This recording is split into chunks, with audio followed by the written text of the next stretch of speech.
সারা দেশে ডাকা কর্মসূচির অংশ হিসেবে আজ কক্সবাজারে অনুষ্ঠিত হচ্ছে বিএনপির জেলা সমাবেশ।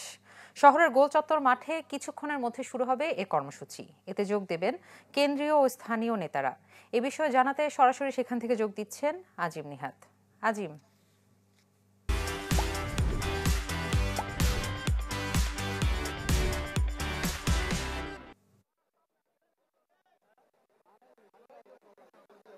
আমি ৫ আগস্টের পর কক্সবাজারে এটি প্রথম মহাসমাবেশ বিএনপির। এ উপলক্ষে আমরা সকাল থেকে দেখতে পেয়েছি পুরো জেলা থেকে বিভিন্ন জায়গা থেকে তাদের নেতাকর্মীরা উপস্থিত হচ্ছেন এবং আমরা যেটি জানতে পেরেছি ঠিক ২টার সময় কক্সবাজারের গুলচত্বর মাঠে যে মহাসমাবেশটি ডাকা হয়েছে সেখানে প্রধান অতিথি হিসেবে যোগ দিবেন বিএনপির স্থায়ী কমিটির সদস্য এবং সাবেক যোগাযোগ প্রতিমন্ত্রী সালাউদ্দিন আহমেদ এবং সেই সাথে কেন্দ্রীয় আরো অনেক নেতাই উপস্থিত হবার কথা রয়েছে। এই বিষয়ে আমরা একটু কথা বলবো। আমাদের সাথে আছেন কক্সবাজার জেলা বিএনপির প্রচার সম্পাদক এস এম আখতার উদ্দিন চৌধুরী।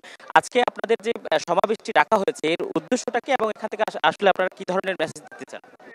আমাদের এখানে আজকে যে মেসেজটা দিয়েছে যে দেশের দ্রব্যমূল্যের ঊর্ধ্বগতি, আইনশৃঙ্খলা পরিস্থিতি খুবই খারাপ এবং তৎপরবর্তী আমরা যে আশা করেছিলাম সংসদ নির্বাচন সত্যাগ্রহ সেটা নিয়ে ষড়যন্ত্র, তাহলে জনগণকে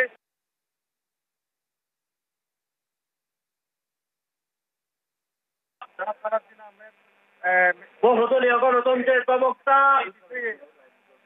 সচেতন করার জন্য তিনি আজকে কক্সবাজারের জনসভায় এই মেসেজ করেছেন। আচ্ছা, এখানে কি পরিমাণ জনসমাগম হতে পারে এবং আপনাদের নেতাকর্মীদের বাইরে সাধারণ মানুষ অংশ নিচ্ছে? অবশ্যই এখানে তো শুধু বিএনপি নেতাকর্মী না, বহুদলীয় গণতন্ত্রের প্রবক্তা আমরা দেখতে পাচ্ছি যে রাষ্ট্রপতি জিয়া রহমানের হাতে সংগঠন, সেই কারণে অবশ্যই বাংলাদেশ জাতীয়তাবাদী দল বিএনপি গ্রাম থেকে তৃণমূল পর্যায়ে থেকে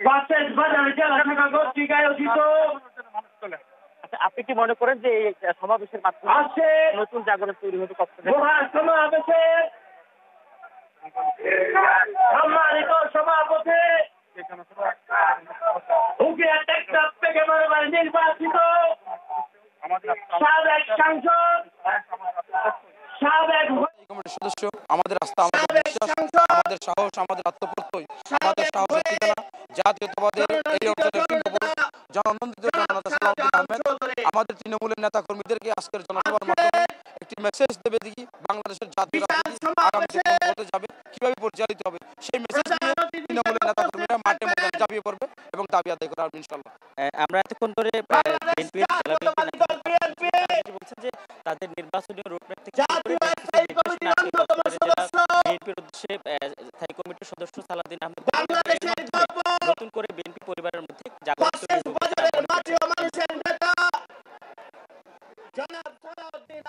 আজিম, আপনাকে ধন্যবাদ।